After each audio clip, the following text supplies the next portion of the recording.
സ്നേഹപൂർവ്വം ക്ഷമ സീരിയലിൻ്റെ ലേറ്റസ്റ്റ് എപ്പിസോഡിൻ്റെ റിവ്യൂയിലേക്ക് എല്ലാവർക്കും സ്വാഗതം. അങ്ങനെ ക്ഷമ രാധികയോട് ദേവൻ ഹോസ്പിറ്റലിലാണെന്നുള്ള കാര്യം പറയുവാണ് കേട്ടോ. അത് കേൾക്കുന്നതും രാധിക ആകെ തകർന്നു പോകുക. മോൾ വേഗം വാ, നമുക്ക് ഉടനെ തന്നെ ഹോസ്പിറ്റലിലെത്തണം. അന്നേരം രാധിക ചോദിക്കണേ, ഞാൻ അങ്ങോട്ടേക്ക് വന്നാൽ അച്ഛനത് ഇഷ്ടമാകുമോ? അന്നേരം ക്ഷമ പറയുക, അച്ഛന് മോളെ കാണണമെന്ന് ആഗ്രഹമുള്ളതുകൊണ്ടല്ലേ എന്നോട് മോളെയും കൂട്ടി വരാൻ പറഞ്ഞത്. സമയം കളയണ്ട, നമുക്ക് വേഗം ഉറങ്ങാം. അങ്ങനെ രാധിക ഫിദക്കൊപ്പം അവിടെ നിന്ന് ഇറങ്ങാൻ തുടങ്ങുക. ഈ സമയം കുട്ടികളൊക്കെ അവിടെ നിൽക്കുന്നുണ്ടാകും. രാധിക അങ്ങനെ കുട്ടികളോടൊക്കെ യാത്ര പറയണേ, മക്കളെ ചേച്ചി ഈ മാഡത്തിൻ്റെ കൂടെ ഒരു സ്ഥലം വരെ പോകുക, പോയിട്ട് മക്കൾക്കുള്ള ചോക്ലേറ്റും മിഠായിയൊക്കെ ആയിട്ട് വേഗം വരാട്ടോ. അന്നേരം ഒരു പെൺകുട്ടി കേൾക്കണേ, രാധിക ചേച്ചി തിരിച്ചു വരൂലേ? ഉറപ്പല്ലേ? ചേച്ചീന് പാട്ടൊക്കെ പാടി തരാനുള്ളതാ, പിന്നല്ലാതെ ചേച്ചി മടങ്ങി എത്തും കേട്ടോ. എന്നിട്ട് അവിടെയുള്ള അജന്ത എന്ന് പറഞ്ഞ സ്ത്രീയോടും രാധിക യാത്ര പറയണേ, എന്നാൽ ശരി ചേച്ചി, ഞാൻ ഇറങ്ങുവാണ്, പോയിട്ട് വരൂ രാധിക. കുട്ടികൾക്കെല്ലാം രാധിക വന്നില്ലെങ്കിൽ ഭയങ്കര വിഷമമാകും. അങ്ങനെ അവരെല്ലാവരോടും യാത്ര പറഞ്ഞ് രാധിക ക്ഷാമക്കൊപ്പം അവിടെ നിന്നും പുറപ്പെടുവാണ്. ഈ സമയം അജന്ത എന്ന് പറഞ്ഞ സ്ത്രീയാണെങ്കിൽ കുട്ടികളെയൊക്കെ ആശ്വസിപ്പിക്കുന്നുണ്ട്. മക്കൾ വിഷമിക്കണ്ട കേട്ടോ, രാധിക ചേച്ചി പെട്ടെന്ന് തന്നെ മടങ്ങിയെത്തും. ഇതേ സമയം കാണിക്കുന്നത് വരുണാണെങ്കിൽ റൂമിന് പോകാനായിട്ട് റെഡിയായിട്ട് ഡ്രസ്സൊക്കെ എടുത്ത് ബാഗിലേക്ക് പാക്ക് ചെയ്ത് വരുൺ അവിടെ നിന്ന് ഇറങ്ങുവാണ്. പിന്നീട് കാണിക്കുന്നത് ദേവനോട് സംസാരിച്ചുകൊണ്ടിരിക്കുന്ന യശോദേനെയാണ്. ഈ സമയം ദേവൻ പറയുക, ഫിദ മാഡം രാധിക മോളെയും കൂട്ടി ഉടനെ ഇവിടെ എത്തുമായിരിക്കുമല്ലേ? വരുണും വരട്ടെ, രണ്ടുപേരോടും പറയാനുള്ള കാര്യങ്ങളെല്ലാം എനിക്ക് പറയണം. രാധിക മോളെ വരുണിൻ്റെ കൈകളിൽ എനിക്ക് ഏൽപ്പിക്കണം. രാധിക മോൾക്കും ഒത്തിരി സന്തോഷമൊക്കെ ഒരിക്കുമല്ലേ? പിന്നെ പ്രിയയുടെ കാര്യം ഓർക്കുമ്പോൾ ചെറിയൊരു വിഷമമുണ്ട് എനിക്ക്. ഈ കാര്യങ്ങളെല്ലാം അറിയുന്നതോടെ പ്രിയങ്ക എന്നെ വെറുക്കുമായിരിക്കുമല്ലേ? അത് കേൾക്കുന്നതും യശോദ വരണേ, അങ്ങനെയൊന്നുമില്ല ദേവേട്ട. കുറച്ച് നാൾ കഴിയുമ്പോൾ അവളും കാര്യങ്ങളൊക്കെ മനസ്സിലാക്കും. അവൾക്കും ദേവേട്ടൻ ചെയ്തത് തന്നെയായിരുന്നു ശരിയെന്ന് സത്യം ബോധ്യപ്പെടുക തന്നെ ചെയ്യും.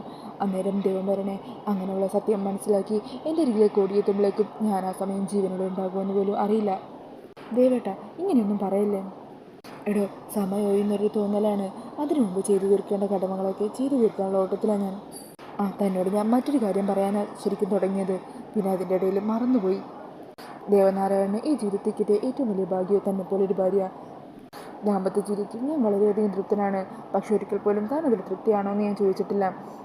3 നേരവും ഭക്ഷണവും കൊടുത്തു മാറാൻ 2-3 ഡ്രസ്സും അല്ലാതെ മറ്റൊന്നും തരാൻ എന്നെക്കൊണ്ടായിട്ടില്ല.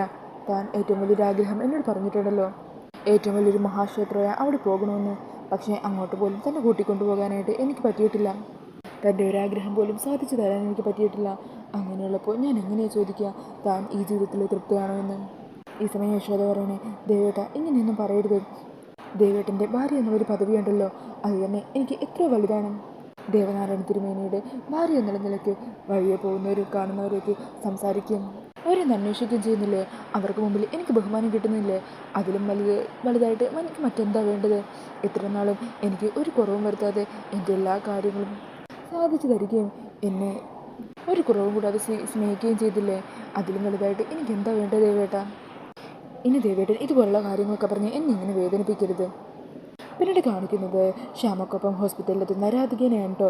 അവരുടെ തൊട്ട് പിന്നാലെ തന്നെ വരുൺ അവിടെ എത്തുന്നുണ്ട്. അങ്ങനെ മുത്തശ്ശി അവിടെ ഐസിയുവിൻ്റെ ഫ്രണ്ടിൽ തന്നെ ഇരിക്കുന്നത് അവർ കാണുക. ഈ സമയം ശ്യാമ രാധികയോട് പറയണേ, മോള് ചെന്ന് അച്ഛനെ കാണ്, ഇവിടെ അച്ഛനെ ചികിത്സിക്കുന്ന ഡോക്ടർ ഇവിടെ തന്നെയാണ് ഉള്ളത്. ഞാൻ ചെന്ന ഡോക്ടറെ ഒന്ന് കണ്ട് സംസാരിച്ചിട്ട് വരാം, മോള് ചെല്ലും.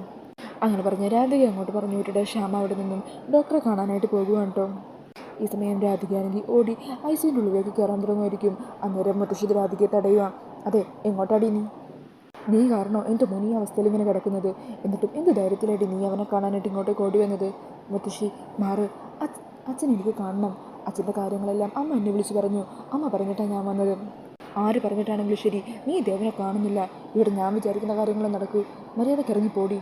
എവിടെയോ തെരുവിൽ കിടന്ന നിന്നെ ഇത്ര നാൾ അവൻ എടുത്തു വളർത്തി അച്ഛൻ എന്നുള്ള വിളിക്കാനുള്ള അവകാശം തന്നു. അത്രയൊക്കെ മതി നിനക്ക്. ഇനിയും അവൻ്റെ ജീവൻ എടുക്കാനായിട്ട് നീ ഇത് ഒരടി പോലും മുമ്പോട്ട് വെച്ച് പോകരുത്. അന്നേരം രാധികയും വിട്ടുകൊടുക്കുന്നില്ല. മുത്തശ്ശി മാറ്, അച്ഛനെ കണ്ടിട്ട് ഞാൻ തിരികെ പൊക്കോളാം. മുത്തശ്ശി എന്ത് തന്നെ പറഞ്ഞാലും ശരി, അച്ഛനെ കാണാതെ ഞാൻ ഇവിടുന്ന് പോവില്ല. നീ പോവില്ലേ? നിന്നിവിടുന്ന് പറഞ്ഞു വിടാൻ പറ്റുമോ? നിങ്ങളാണെന്ന് നോക്കട്ടെ എന്ന് പറഞ്ഞ് മുത്തശ്ശി രാധികയെ തടയാൻ ശ്രമിക്കുവാണ്. ഈ സമയം വരുൺ അങ്ങോട്ടേക്ക് വരിക. നിൽക്ക്, രാധിക അച്ഛനെ കാണുക തന്നെ ചെയ്യും. അത് തടയാനേ മുത്തശ്ശിക്ക് പറ്റില്ല. ഇതിപ്പോൾ ഹോസ്പിറ്റലാണെന്നൊന്നും ഞാൻ നോക്കില്ല. ഇനിയും മുത്തശ്ശി രാധികയെ തടഞ്ഞാൽ ഇതിൽ മോശമായിട്ടുള്ള രീതിയിലായിരിക്കും ഞാൻ പ്രതികരിക്കുക. വരുണിനെ കാണുന്നതും രാധികയും പെട്ടെന്ന് ഷോക്കാകുവാണ്. ഈ സമയത്ത് യശോദ അങ്ങോട്ടേക്ക് വരുമായിരിക്കും. എന്താ ഇവിടെ അമ്മേ, എന്തായി കാണിക്കുന്നത്? ദേവേട്ടൻ പറഞ്ഞതനുസരിച്ച് ഞാനാണ് ഇവർ രണ്ടാളെയും വിളിച്ചത്. നീ അങ്ങനെ പലതും ചെയ്യും, പക്ഷേ ഇവർ രണ്ടുപേരെ അകത്തേക്ക് കയറാൻ ഞാൻ സമ്മതിക്കില്ല. അന്നേരം യശോദ പറയുന്നുണ്ട്, അമ്മ പറയുന്ന കാര്യങ്ങൾ ഇത്ര നാളും ഞാൻ അനുസരിക്കുക തന്നെയാണ് ചെയ്തത്. അത് തെറ്റോ ശരിയോ എന്ന് നോക്കാതെ പോലും ഞാൻ അനുസരിച്ചിട്ടുണ്ട്. പക്ഷേ ഇനി അതുണ്ടാവില്ല. ഇക്കാര്യത്തിൽ അമ്മയുടെ വാക്കെനിക്ക് ധിക്കരിച്ചേ പറ്റൂ. അങ്ങനെ അവരോട് തർക്കിച്ചുകൊണ്ടിരിക്കുകയാണ്. ഈ സമയം ഡോക്ടേഴ്സ് അങ്ങോട്ടേക്ക് എത്തുക. എന്താ എന്താ ഇവിടെ പ്രശ്നം? അന്നേരം യശോദ പറയണേ, ഡോക്ടർ ഇതെൻ്റെ മോളാ, ഇത് മരുമോനും. അവർ ദൈവത്തിനെ കാണാനായിട്ട് ഇവിടെ വന്നത്. അതിനെന്താ പ്രശ്നം? അതിനോട് ആർക്കും എന്ത് പ്രശ്നം? അന്നേരം യശോദ പറയുന്നുണ്ട്, അല്ല ആർക്കും ഒരു പ്രശ്നമൊന്നുമില്ല. ഞങ്ങൾ അകത്ത് കയറി ദേവട്ടനെ കാണാൻ ഡോക്ടറിൻ്റെ അനുവാദത്തിനായി കാത്തു നിൽക്കുമായിരുന്നു. അതിലെന്താ, നിങ്ങൾ കയറി കണ്ടോളൂ. അങ്ങനെ യശോദ രാധികേനെയും വരുണിനെയും കൂട്ടിയിട്ട് അകത്തേക്ക് പോകുവാണ് കേട്ടോ. ഇത് മുത്തശ്ശിക്കാണെങ്കിൽ തീരെ ഇഷ്ടപ്പെടുന്നില്ല. ഇതേ സമയം ശ്യാമയാണെങ്കിൽ അവിടെയുള്ള ആ ഒരു ഹെഡ് ഡോക്ടറിനോട് സംസാരിച്ചുകൊണ്ടിരിക്കുകയാണ്. ഈ സമയം ആ ഡോക്ടർ പറയുന്നുണ്ട്, ശ്യാമ മാഡം പ്രത്യേകം വിളിച്ചു പറഞ്ഞിട്ടുണ്ട്. ഞാൻ വളരെയധികം ആരാധിക്കുന്ന ഗായിക ശ്യാമ മാഡം. അങ്ങനെയുള്ള ശ്യാമ മാഡം വിളിച്ച് പറയുമ്പോൾ അതിന് ഞാൻ വേണ്ടത്ര പ്രാധാന്യം നൽകുമല്ലോ. ദേവനാരായണൻ്റെ കാര്യത്തിൽ ഇപ്പോൾ പ്രത്യേകിച്ച് പേടിക്കാനൊന്നുമില്ല. പിന്നീട് കാണിക്കുന്നത് ദേവൻ്റെ അരികിലേക്ക് എത്തുന്ന വരുണേയും രാധികനെയാണ് കേട്ടോ. ഈ സമയം രാധികയാണെങ്കിൽ അച്ഛൻ്റെ കാലിൽ പിടിച്ച് കരഞ്ഞുകൊണ്ട് നിൽക്കുവാണ്. അന്നേരം യശോദ ദേവനെ വിളിച്ചെണീപ്പിക്കുക. ദേവൻ ചെറിയൊരു മയക്കത്തിലായിരിക്കും കേട്ടോ. അങ്ങനെ യശോദ വിളിക്കുവാണ്, ദേവേട്ട നോക്കിക്കേ ആരാ വന്നിരിക്കുന്നതെന്ന്. അങ്ങനെ ദേവൻ കണ്ണു തുറന്ന് നോക്കുമ്പോൾ രാധികയെ കാണുമ്പോൾ ദേവൻ ഒത്തിരി സന്തോഷമാകുക. മോള് വന്നുവല്ലേ? അച്ഛ, ഞാൻ കാരണമല്ലേ അച്ഛൻ ഈ അവസ്ഥയിലായത്? അച്ഛനെ വേദനിപ്പിച്ചതുകൊണ്ടല്ലേ അച്ഛൻ ഇപ്പോൾ ഇങ്ങനെ കിടക്കുന്നത്? എന്നോട് ക്ഷമിക്കണം അച്ഛ എന്നൊക്കെ പറഞ്ഞ് രാധിക വല്ലാതെ കരഞ്ഞ് വിഷമിക്കുകയാണ് കേട്ടോ. അന്നേരം അതൊക്കെ കേട്ടിട്ട് ദൈവം പറയണേ, അതിനാര് പറഞ്ഞ് മോള് കാരണം ഈ അവസ്ഥയിലായെന്ന്? എൻ്റെ മോളെ കാര്യം അറിയാതെ അച്ഛൻ കുറ്റപ്പെടുത്തിയില്ലേ? മോളെ കാണാതിരുന്നില്ലേ? അതിൻ്റെ വിഷമത്തിൽ അച്ഛൻ ഇങ്ങനെ വന്നത്. മോളെ സ്നേഹിക്കാൻ പറ്റാതെ പോയ വിഷമം മാത്രമേ അച്ഛനുണ്ടായുള്ളൂ. അല്ലാതെ അച്ഛനും മോളോട് ഒരിക്കലും ദേഷ്യമില്ലായിരുന്നു. എൻ്റെ കുട്ടി ഇവിടെ വാ, എൻ്റെ അരികിൽ വന്നിരിക്കും. എല്ലാവരും എന്നിൽ നിന്ന് പല കാര്യങ്ങളും മറച്ചു വെച്ചു. പല സത്യങ്ങളും ഞാൻ അറിയാൻ വൈകിപ്പോയി. ഈ ദേവനാരായണന് ദൈവം തന്ന ഭാഗ്യമില്ലേ നീ?